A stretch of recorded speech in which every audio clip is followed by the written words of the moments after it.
My name's Corrine Vance. I am your newsletter editor. I'm a quilter for 37 years or so. I'm always open to newsletter contributions. Just email me or call me or whatever.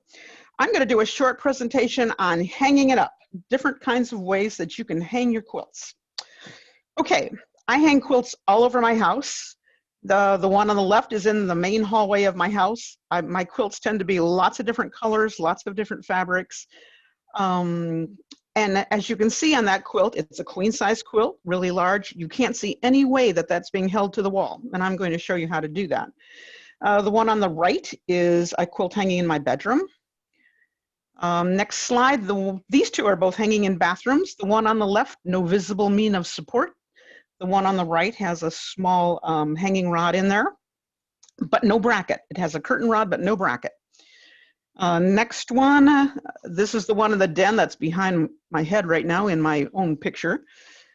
No visible means of support. The one on the right in my guest bedroom, you can see a little cafe rod in there, but there's no bracket.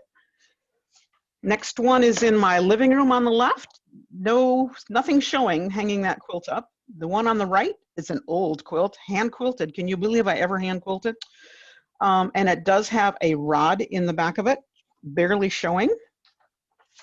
These next two are in my long arm room upstairs. They both have a cafe rod that shows a teeny tiny bit, but other than that, you can't see how it's hanging up. So what do all these things have in, outdoors. I have a quilt hanging outdoors either. This one's a little different, but it's a fun place to showcase your quilts, I think. What do all these things have in common? I can take my quilts up and down very easily. I can change my quilts seasonally. Most important, there are no holes in my quilts. And also important, there are no holes in the walls. I've left houses where I would have to go and patch up all my holes when we were moving out to where I used to have quilts hanging. Okay, now the exception to my method is that I used to do them like this. I use these little bitty sequin pins, which you would have to push through your quilt and into the drywall with a thimble, because otherwise it would put a hole in your finger. It does make little holes in the walls. They can be patched up with a little dab of paint, but it only works for small quilts that are kind of lightweight, because a queen size quilt has too much weight and it'll pull it right down, bend the pin. I've had that happen. I speak from experience. So when you're hanging quilts, it presupposes the use of a sleeve of some sort. And let's talk for a minute about hanging sleeves. First of all, having a sleeve on the back of your quilt makes it easier when you want to change quilts in and out quickly. If you're hanging a quilt in a quilt show, it's required, and they usually require a sleeve of 4 inches. In order to make that, I take some fabric the width of my quilt and then take a slice of that 9 inches wide, so that when you sew those 2 long edges together, it comes out like 4 1/4 inches total width of your sleeve. Now notice on this quilt, and this is a quilt that this sleeve is not attached. It's one that I'm still working on. I put a piece of batting under it so that you could see, because otherwise the backing looks just like this. I stitch it down about 1/2 inch from the top of the quilt, and I'll explain why in a moment. Also on this sleeve, you can see that it's actually 2 strips, because I didn't have enough of my focus fabric from the back. And so the strip that matches my fabric, I'm going to, stitch so that it's facing out. The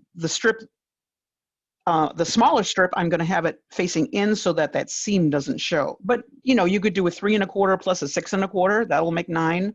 You could do a 4 1/4 plus a 5 1/4. That would make 9, so on and so forth. Okay, this next one is a little bitty quilt.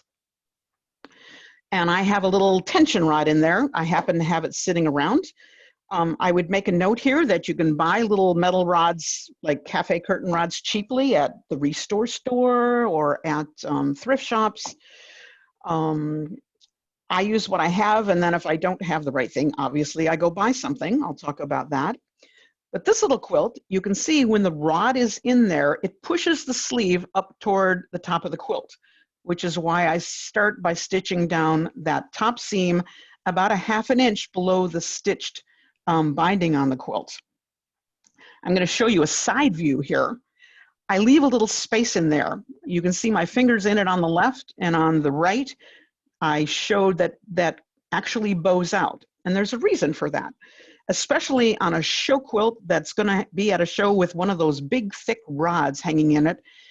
There are usually about 1.5 inches in diameter. They might even be a little bigger than that. If you stitch the top edge down and then stitch the bottom edge down so that there's no wiggle room in there, when you hang your quilt, that rod is going to bow your quilt out toward the front.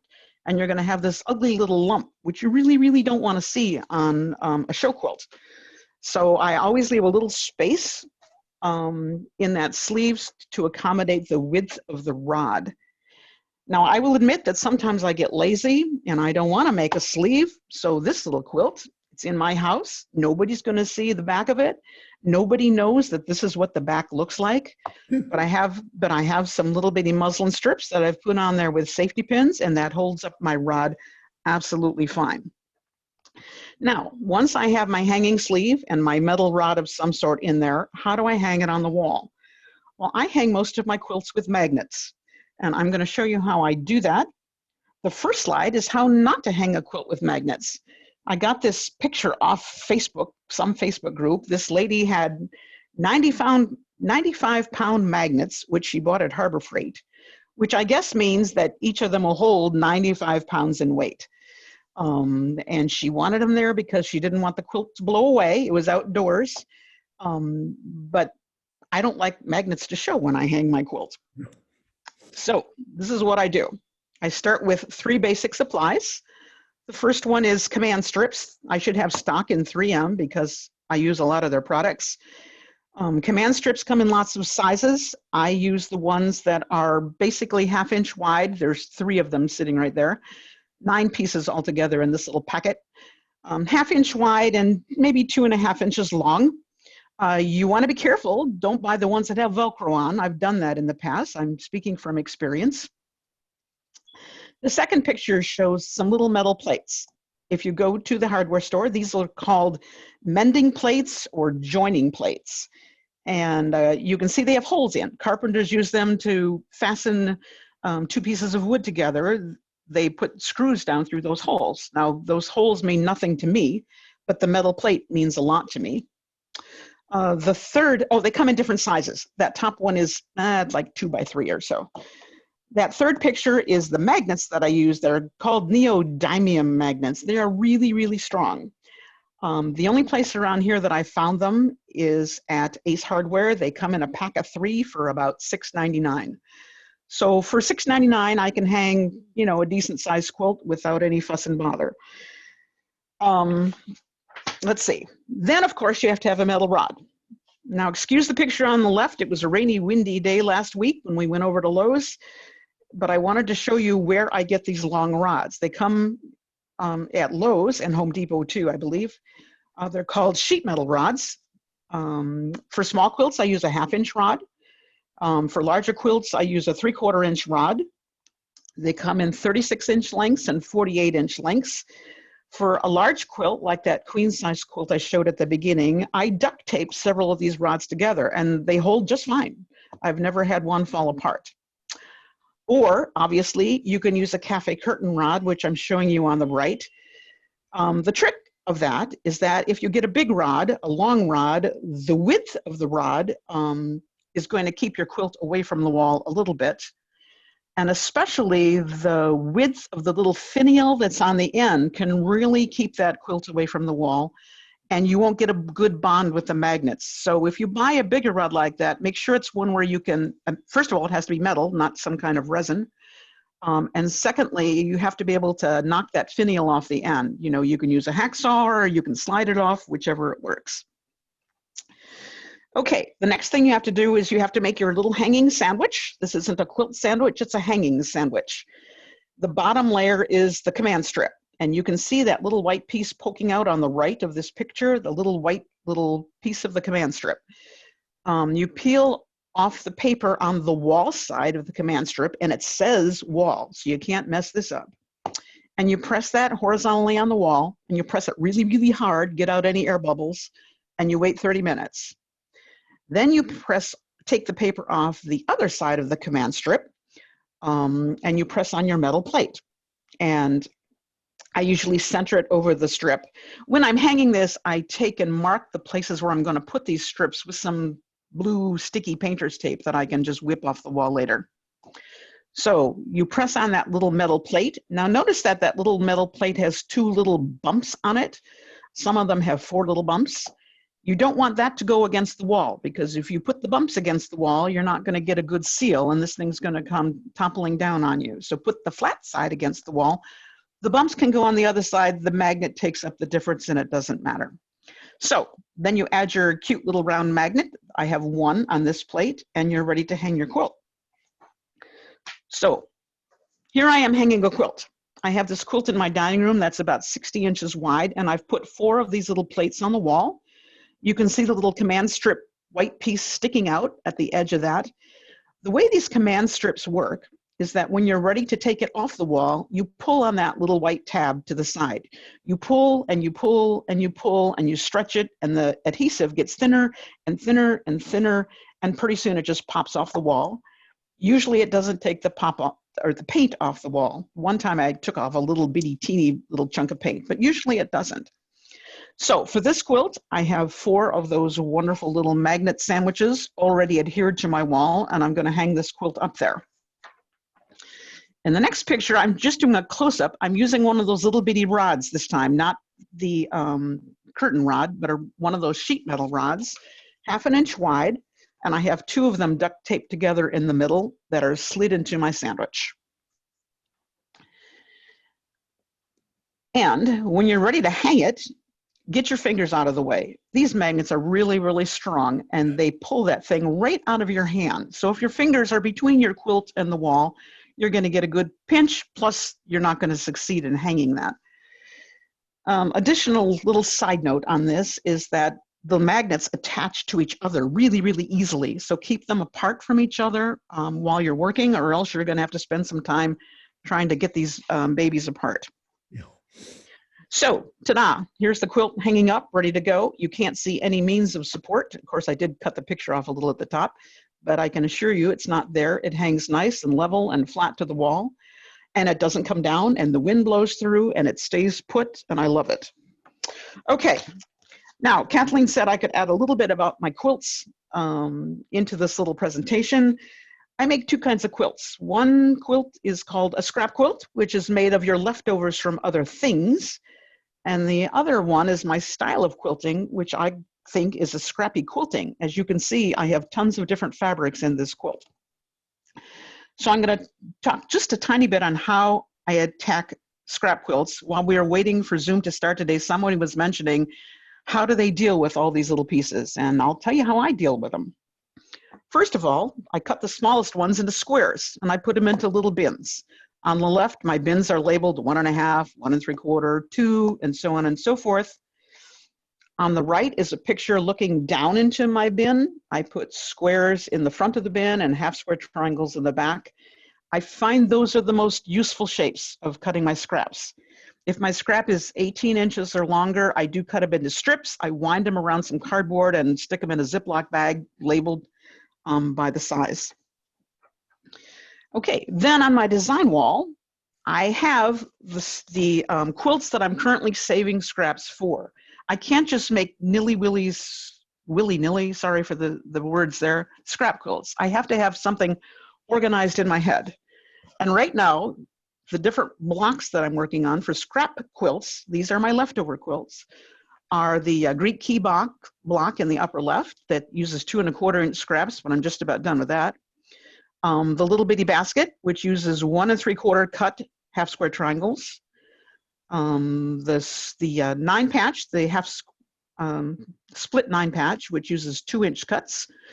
The little heart uses 1 1/2 inch cuts down on the bottom left. And my favorite block of all time is the triple 4 patch. It's 2 4 patches inside a 4 patch, inside a big 4 patch. And I love this one. It uses 1 1/2, 2 1/2, and 4 1/2. So when I'm cutting things, I have these in mind. They're on my design wall, so I can't lose track of them. And I throw things into different bins depending on what I'm cutting them for. So I'm kind of organized. Then at night, when I'm sitting there watching TV, I sit down with a bin of, for instance, my 2 inch squares, and I start putting them together into groups to make blocks. Now here's my little bitty baskets. This quilt is sitting on its side, but I wanted you to see most of it up close. There's 113 little baskets there, and I love this quilt. I did it mostly as leaders and enders. When I'm sewing something on purpose, I zip these little blocks through every now and then. I keep them to the right of my sewing machine, so they're always handy. I made this one out of the little bitty baskets, and I'm in the process of making some little bitty baskets for another one because I really, really do love this one. These are my split 9 patches. As you can see, I have each group of 9 is pinned together on the left, right here. And then on the right, I have some laid out. Oops, I just went backwards and not forwards. That was really cute. How did I do that? Okay, we'll move forward now. So that split 9 patch, you can lay it out any way, a gazillion ways, because it's a strong diagonal like a log cabin. I have figured out that I need 280 of these to make a twin size, and I'm up to 204, so I'm almost there on that one. Now, before I made the little hearts, I made these with my 1.5 inch pieces. It's a 36 patch, which is basically 4 9 patches with a dark in the corner, and then 9 patches in the sashing. And I made them as leaders and enders, and when I got enough, I added some star points in the sashing, and I love this quilt. After I get done with my little heart quilt, I'm going to make another one of these. Here's my hearts that I'm working on right now. It's a 7-inch block. The pieces are cut 1.5. I've got about 48 of these made, and I need 54 for the quilt that I have designed. I designed my quilt on EQ, in case anybody wants a plug for EQ later in the morning.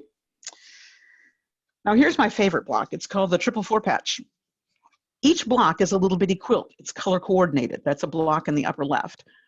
And has a strong diagonal. You can set them together like log cabins. And when you put them all together, I just love the look. I've made about 7 of these quilts. I'm really happy with this block. This is a light diagonal version. And here is a version with the dark diagonal. It just always seems to go together. And it satisfies my quilterly person who is not just a scrap quilter, because each block is a little coordinated quilt. Once upon a time, I collected half square triangles, and I made that block on the left. I designed it once and I loved it, and I was going to make a whole bunch of those because I just thought it was so cool. I made 4 of those, and then I decided I had had enough. So I now have a little half square triangle quilt that's 30 by 30, and I don't think I'll ever do that again. Another kind of scrap quilt is a charm quilt, and a charm quilt means that there is only one shape in a quilt. Mine is an apple core shape in these 2 quilts, but it could be a square or a triangle or a tumbler or a rectangle. It could be one single shape, but each one has to be cut from a different fabric. So there's no fabric repeats in these. And these are both queen size quilts. These are my charm quilts, and I will probably never make another one. So that's my take on scrap quilts. Now, my normal quilts are scrappy quilts, which means I use a ton of different fabrics in them. I'm just going to show you a few, and I'll zip through them pretty fast. I love Lone Stars, and I love Mariner's Compasses. The one on the left is Lone Star and paintbrushes. Paintbrush is the little orange flower that you see in fields of bluebonnets in Texas. I made this when I lived in Texas. And those are foundation piece paintbrushes on my Lone Star. The one on the right is from a Judy Martin book called Lone Star Quilts. We named this one Star of the South because of its turquoisey and brown, and it became a donation quilt one year for my guild in Texas. And I love that pattern so much I had to make another one, of course. The one on the left is the same pattern. It's not actually a yellow background, it's actually cream, but the lighting in that room was really, really bad. And I gave that one to my son, and I don't own it anymore, so I don't have another picture. The one on the right is obviously a Ginny Buyer. You can tell by the border fabric. Lone Star with a whole lot of applique around the edge. More and more I'm adding applique into my piecing. So here's one that adds applique into my piecing. This is a king size quilt that I own. I decided on a palette of earth tones, went through my stash, pulled out every single earth tone thing I could find. The only fabric I bought for this was the outer border, that darker beige in the outer border. I designed the Mariner's Compass in the middle. Early on my quilting days, I took a Mariner's Compass class from Judy Matheson. learned how to design them, and it's template pieced, not paper pieced. But that's a king size that I presently own, yay. I also do quilts for auctions. I've been involved in a number of auctions in Texas. That's the Texas flag made out of rail fence blocks. The one on the right was for a church auction for a outdoor production we did at Christmas time every year, a drive through Bethlehem, and that quilt was called Bethlehem City. But typically lots and lots of different fabrics. Moving on, I've also been involved in silent auctions of miniatures, which are a lot of fun. They're each less than 24 by 24. These are 4 that I've made for different silent auctions, and they have brought in big bucks for the guild.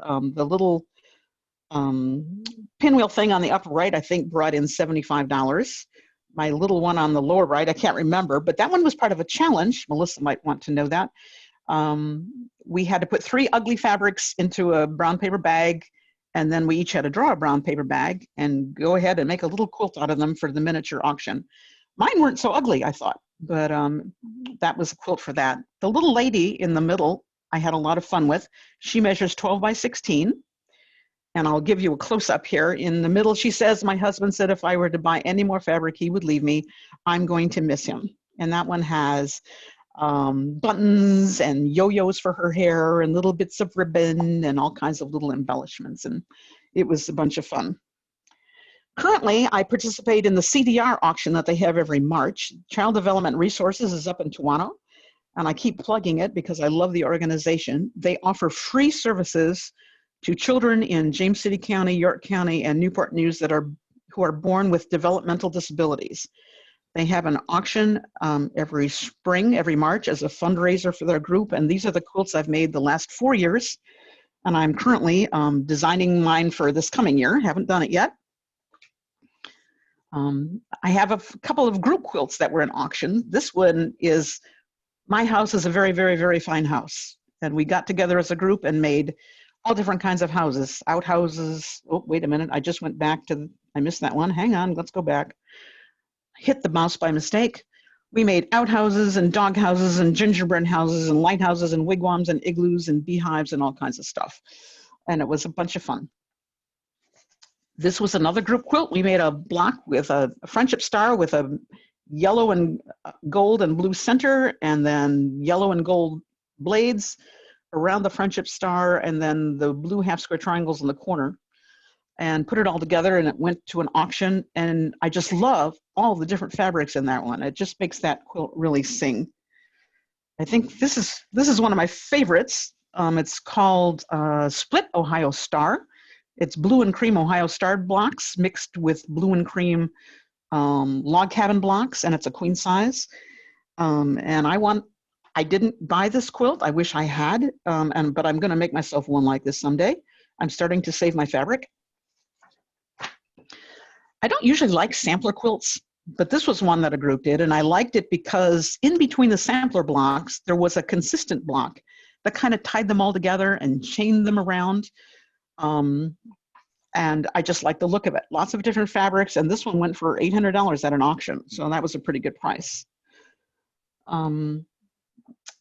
This one was Fons and Porter patterns. There's Scrappy's Heart with a Scrappy X, 2 different blocks that we put together. Now, those little triangles on the outer edge are bright red, and they don't show bright red. This is a lousy picture, but it was a really pretty quilt, and we called it Country Love. This is one of mine. I was in a group once where we would pick a pattern together. We would decide on a pattern, a complicated process, but we would eventually come up with one pattern, and everybody interpreted that pattern any way they wanted. It could be small, it could be a table runner. Mine turned out to be queen size. This is from a book called Mad About Plaid by Debbie Bacon. I'm sorry, Debbie Bacon. And I called my quilt a little bit plaid because there's only one plaid fabric in there. But it's a queen size. This was another group quilt like that. We came up with this pattern, and I made it country looking. Everybody made theirs different. It's big, small, in between, it didn't matter. But the reason I liked this block was that when you put the blocks together, none of the points had to match because there was space around the edge. So it was really easy to put together. Okay, 3 more and we're done. This is another scrappy quilt. This one is mine. It's a king size hunter star done in scrappy batiks. And I just like the way a hunter star goes together when it's scrappy. It just gives you a very pleasing feeling. I like this one a lot. I own it. This one is my current quilt that I just finished. It's a paper piece quilt. I now consider myself an experienced paper piecer. And lots of different fabrics. It's a Judy Niemeyer pattern called Dragon Star. Just in closing, to show you a quilt with lots of different fabrics, this is the one the Material Girls just made for the Bidding Owl auction. We came up with the idea of a black, white, and gray quilt. Everybody made blocks, no pressure, when they could, that measured 3, 6, 9, or 12. We put it together like a gigantic jigsaw puzzle. I think the finished size was about 96 by 96. And we liked doing it so much, it was kind of a bonding thing for the group that we have now started a new quilt. This one is going to be in Colonial Blue and Cream. Same thing, 3, 6, 9, or 12-inch blocks. And if anybody wants to contribute blocks to it, I'd be happy to take them. So my ending thought is I love quilts with lots of fabrics, and I think it gives a lovely appearance to your quilts. And I hope you have some new perspective on how to hang your quilts once you get these lovely quilts made. And that is it. So long. If there's any questions, I'll be happy to try to answer. Oh, Corrine, thank you so much. You've surpassed yourself once again. Yeah, I'm going to allow all of you, so you've all been allowed to unmute yourselves, so go ahead. In the meanwhile, I'm just going to read a few of the comments from the chat box for you, Corrine. Cindy Garman, Squire, you're amazing, all fantastic ideas. Much earlier on about your magnets and your hanging sleeves. I'm going to start, Betty Tucker says, I'm going to start putting sleeves on my quilts. Everyone just says that your work is amazing. So thank you so much for sharing. Oh, thank you. I have allowed you to unmute yourselves. If anyone would like to unmute yourself to ask Corrine a question about her hanging system, please do, but don't sign off because we're going to do show and tell after she answers her questions. And we have a lot of cool things for show and tell today. Would you be willing to share some of your slides for our website for future reference? I don't know about anybody else, but my memory is shot. I would love to, to have visuals like you had in your slides. You mean just on the section on hanging the quilts? That'd be great. I'd love to see the it's all in a PowerPoint. I guess we could make a link to that on the website somehow. I don't know. Pam, go ahead. Can you use that method for hanging the quilts to hang a design wall? Oh, good idea. I'll bet you could actually. I'd want to have a lot of them across the top, depending on the weight you put on that. Yeah. Okay, thanks.